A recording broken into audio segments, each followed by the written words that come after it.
Want to clear all your Instagram search suggestions in just a few taps? In this video, I'll show you the fastest way to remove your search history on Instagram. So, let's dive in. First, open the Instagram app on your iPhone or Android device. Once you're on the home screen, tap the search icon at the bottom. Now tap the search bar at the top. Here, you'll see your recent searches and search suggestions. You can remove them one by tapping the X next to each search, but that can take a lot of time. Instead, tap See All in the top right corner, then select Clear All.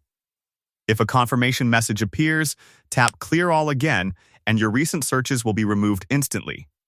If you don't see the See All option, don't worry. Here's another method. Tap your profile picture in the bottom right corner. Then tap the three-line menu in the top right. From the menu, select Your Activity. Scroll down and tap Recent Searches. Then tap Clear All in the top right corner. When the confirmation pop-up appears, tap Clear All once again. That's it. Your Instagram search history has now been cleared. If this video helped you, don't forget to leave a like and subscribe for more quick and easy Instagram tutorials. Thanks for watching.